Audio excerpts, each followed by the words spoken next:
The cold wind cut across my bare shoulders the second the black car pulled away from the valet. I stood there, heels sinking into the soft grass of the estate lawn, as the doorman stiffened and glanced behind me. Then I heard her. "Don't let her in," my mother whispered to the security guard at the entrance, her voice clear as day beneath the twinkling lights strung across the marble pillars. "She'll embarrass us again." Before we begin, drop a comment and tell us what would you do in this situation? Be honest, tell me in the comments below. We read every comment. Let's begin. The word, again, sliced through me like glass. I hadn't even stepped past the rope. I hadn't opened my mouth. I hadn't caused a scene. Not this time. I watched her straighten her pearl necklace, pat her slick blonde hair into place, and smile for the photographers clustered outside the grand fundraiser gates like paparazzi waiting for prey. She always had a way of pretending the past never happened, as if she didn't once shove me into a group therapy facility and erase me from her Christmas cards. The security guard's hand hovered above the earpiece in his jacket. "Ma'am," he said carefully, "this event is by." "I'm on the list," I replied, not moving. My voice was steady, but something inside me cracked. "Check under Madison Hart." He blinked at me. "There's no one by that name on the list." "Of course not. Because my mother made sure of that." I turned quietly. I didn't argue. I didn't cry. I just walked away, slow, breath tight in my chest. The click of my heels on the cobblestone felt like thunder in my ears. Guests passed by me in ball gowns and tuxedos, perfume hanging thick in the air like false sweetness. No one stopped. No one asked, except for a voice from behind. "Madison." I froze. That voice didn't belong to the crowd. It didn't belong to the board members or the politicians or the greedy donors. That voice belonged to him. Madison Hart. The voice echoed again, this time over a microphone. Everyone stopped talking. The string quartet halted mid-song. I turned around. Standing under a cascade of golden light on the outdoor stage, in a suit that probably cost more than my entire apartment building, was the guest of honor. Tyler James Monroe. The billionaire tech philanthropist everyone had flown in to see. My husband. Well, technically, secretly, and to the horror of every woman in that tent, my legally wedded husband of 6 months. "Everything you're standing on tonight," Tyler said into the mic, his voice calm and controlled, "belongs to her." He pointed to me. Gasps rippled through the crowd.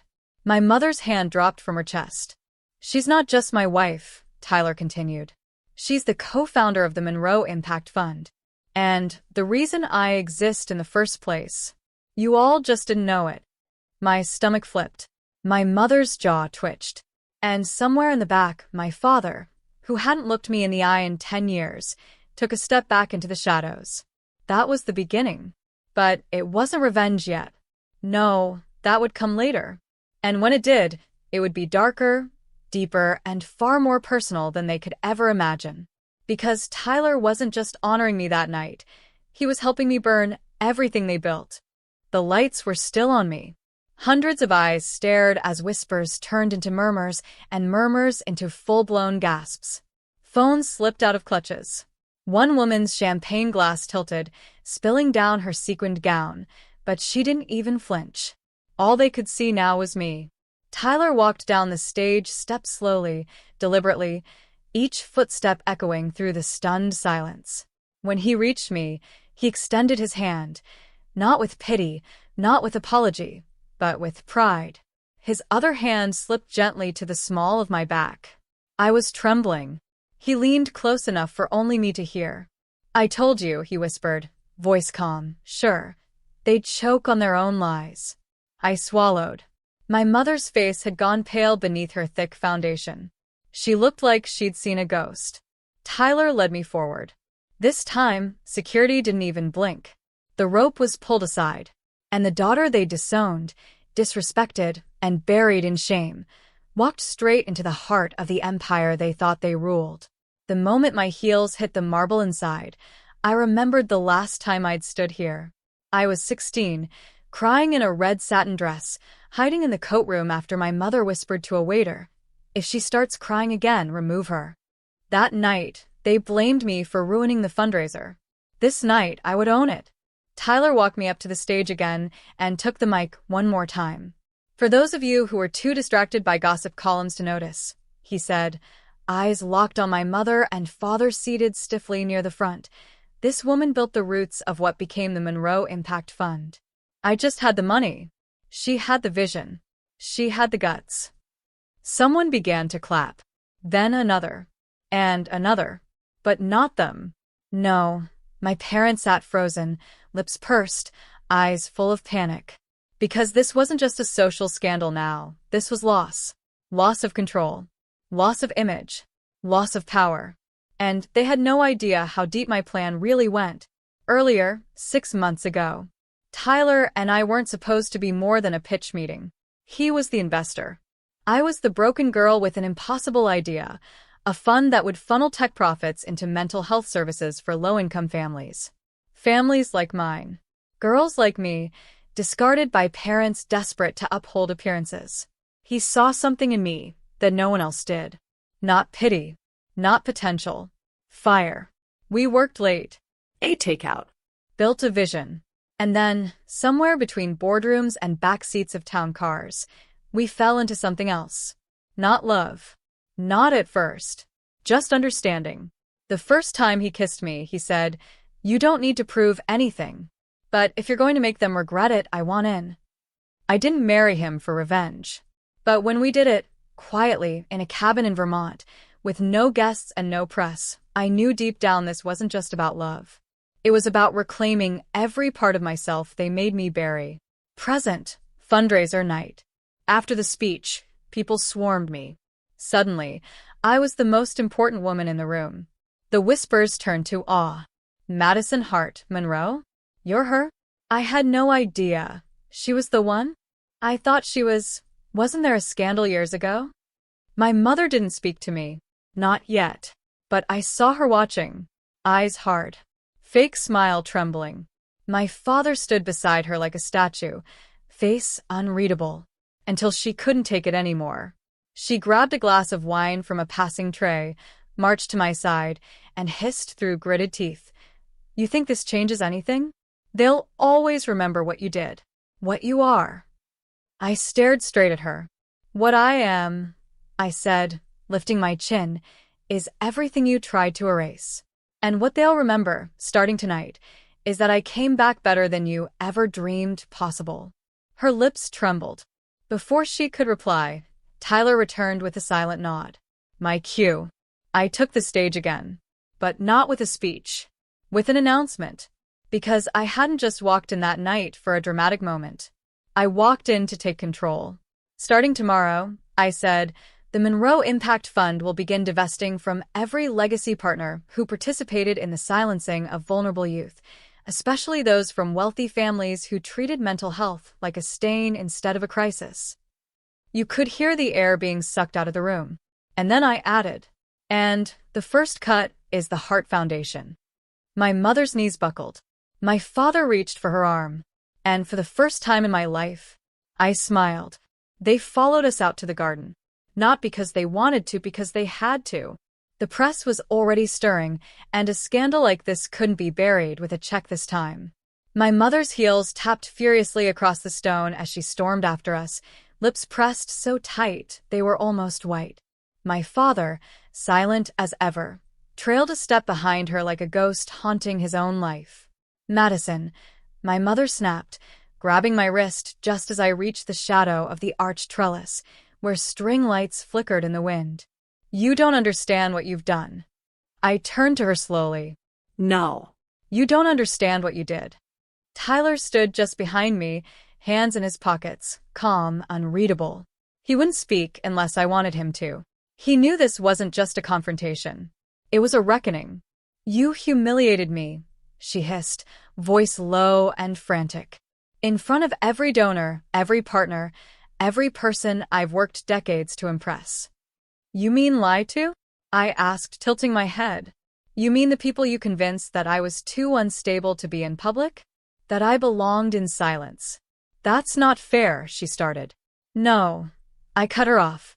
"What wasn't fair was when I begged you for help at 17, and you told me to pull myself together, before I ruin the Christmas party.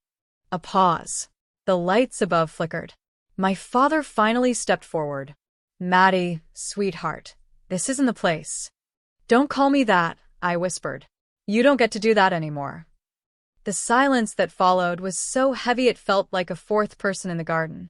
They looked different in this light, my parents. Smaller, fragile. And for a flicker of a second, I saw something close to fear pass between them. But I wasn't done. 3 years ago, the embarrassment.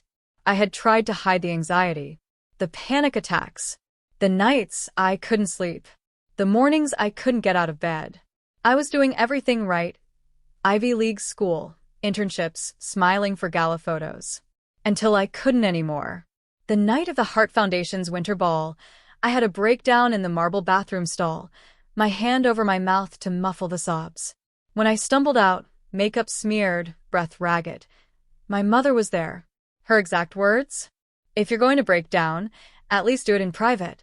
We're hosting the mayor's wife tonight. The next morning, they had me institutionalized. Not in a place of care, but in a discreet, expensive facility 2 states away. They told the press I was traveling in Europe. They told me nothing. No visits. No letters. No explanation. Just removed. Like a stain. Present. Back in the garden. I stared into my mother's eyes, letting the memory wash through me, not to break, but to own it. You abandoned me, I said, voice shaking now, but not weak. And now, you're upset I walked away before you could do it again? My mother opened her mouth. No sound came out. And then Tyler stepped in, not with anger, with precision. I gave her power because I trusted her more than anyone in that room, he said quietly. Including you. My father's eyes flicked between us. What do you want? He finally asked. Is this just revenge? You want us ruined? No, I said. I want to make sure no other daughter ends up where I did, choking back tears in a marble stall while her mother whispers about the shame of her existence. And then I added, softer this time, and I want you to feel what it's like to be unwelcome somewhere you helped build. That night, we didn't stay long after. The whispers kept growing. The news was already picking it up. Monroe's wife revealed, scandal ties to Hart family. But I didn't care. In the car, Tyler took my hand. You okay? He asked, his voice the only sound that felt real after hours of flashbulbs and fake smiles. No, I said honestly. But I will be. He nodded, pressing a kiss to my hand. There's still more to come. You sure you want to go through with it? I looked out the window as the city blurred past. I've waited my whole life for them to see me. Now they will. On my terms. 2 weeks later, the headlines hadn't died down. In fact, they were multiplying. Heart Foundation caught in family mental health scandal. Daughter speaks out. Monroe Fund pulls $40 million from Hart Partners overnight.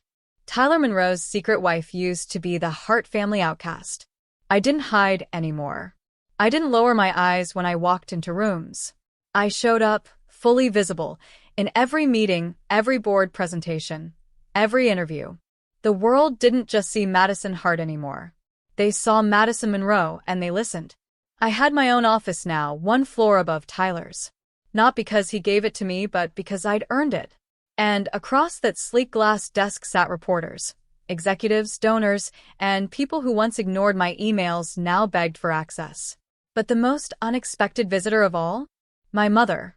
She walked into the Monroe building like she owned it, still in her pearls, still dressed like old money. But she had bags under her eyes, and the skin around her mouth looked tighter, more worn. I'm not here to fight, she said, voice low. I didn't invite you, I replied, not looking up from my laptop. She stood silently for a second. Then, you made your point. I set the laptop aside and met her eyes. Oh, Mother. You think this was about making a point? She blinked. This is about fixing the system you helped poison. You lied about me. You erased me. Then you built an empire pretending to care about people like me. Her mask cracked slightly. I did what I thought was best. You did what was convenient. She sat down slowly. You're destroying everything your father and I built. I folded my hands. No. I'm replacing it with something honest. For the first time in decades, she looked not angry, not superior, just lost. I didn't know how to handle you, she whispered. You were always too much, too intense. I was afraid of what people would say, afraid you'd ruin us. You were afraid of shame, I said. But the only shame was yours. Her eyes filled with tears she couldn't let fall. Is there any way back? For us. I looked at her for a long time. The mother who sent me away, who told strangers I was in Europe while I was locked behind cold steel doors, who only saw me again now because the spotlight had shifted. And then I said calmly, I'm not interested in going back, only forward. She nodded, but her face said she didn't understand. She stood to leave. Before she reached the door, I said, by the way, my lawyer's sending a formal request to audit every Heart Foundation report filed over the last 15 years. If anything's buried, dig it up now. Her back straightened. She didn't turn around. She just walked out. And I exhaled. Flashback. The darkest night. It was snowing that night. I was 19. I'd been out of the facility for 6 months, trying to piece my life together in a tiny studio apartment funded by leftover scholarship money. No phone calls.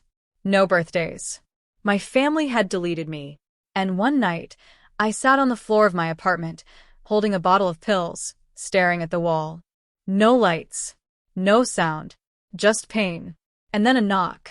It was my old professor, Dr. Lorraine Pearson. A woman who once stayed after class to ask if I was okay when no one else noticed. She brought soup. She sat down beside me. And she didn't say anything for the first hour. Eventually, she said, Madison, do you know how many of the best women I've taught almost didn't survive their mothers? I cried. She stayed. She told me I mattered, even if they didn't think I did. And that night, she saved me. Not them. Not my blood. A stranger did what family refused to. Present day, the press conference. I stood on the stage of the Monroe Foundation's biggest conference yet. Dozens of cameras. Lights. Screens projecting my name. But I didn't talk about money. I talked about silence. I was the daughter they didn't want, I began. Because I cried too loud, because I broke under pressure, because I didn't fit the perfect photo. They sent me away, then acted like I never existed. Gasps rippled again. But I survived, I said louder now. And now we're building something so that girls like me never have to survive alone again. Applause erupted. My mother watched from the back. She didn't clap. But she didn't leave either. That was enough for now. A week later, I sat in a quiet downtown cafe, tucked in the corner near the window. The rain hit the glass in slow, soft waves. Across from me sat Richard Ellison, a powerful name in nonprofit circles. Old money, polished voice, long history with my parents. I'm here on behalf of your mother, he said, folding his hands. She's worried this is getting out of control. She asked me to propose a settlement. I tilted my head. A settlement? He slid a leather folder across the table. Inside, documents. Offers. An absurd sum of money and a public apology drafted by PR firms. She's willing to let you own the foundation, he said. As long as you stop the audits and close the media angle. No more interviews. I stared at the folder for a moment. Then I looked him straight in the eye. She's still trying to buy silence, I said. Just like before. Richard didn't blink. She's trying to save face. And I'm trying to save girls from mothers like her. I said, sliding the folder back. Tell her no. He gave a slow nod. She won't take this well. I know, I said. But it's not about what she can take anymore. It's about what I can give. 2 days later, the gala night. This time, I walked in first. Not a guest. Not a whisper. But the host. I wore black silk. Simple. Sharp. No designer logos. No borrowed jewels. Just confidence that came from surviving the fire they threw me into. As I stepped onto the stage, I scanned the room. My father wasn't there, but my mother was. Tense. Cold. Alone. And this time, she didn't look angry. She looked empty. I raised the mic. Tonight, I began. We launched the Pearson Initiative, named after the professor who showed up when everyone else turned their back. Applause thundered. We will fully fund mental health access in every public school district in the state. And we will do it without needing approval from anyone who once said I was too broken to be believed. All eyes turned to my mother. She stared at me like she didn't recognize me at all. And in a way, she didn't. Because I wasn't her daughter anymore. I was myself. Later that night, Tyler found me outside, standing by the railing overlooking the city. Your mother left early, he said. I didn't turn. She always does. She won't come back, will she? Maybe someday, I said quietly. But I won't be waiting. He reached for my hand. You proud of yourself? I nodded. For the first time, yes. We stood there side by side. No applause. No spotlight. Just the quiet peace of knowing I had finally taken back what was stolen from me. Not just my voice, but my future.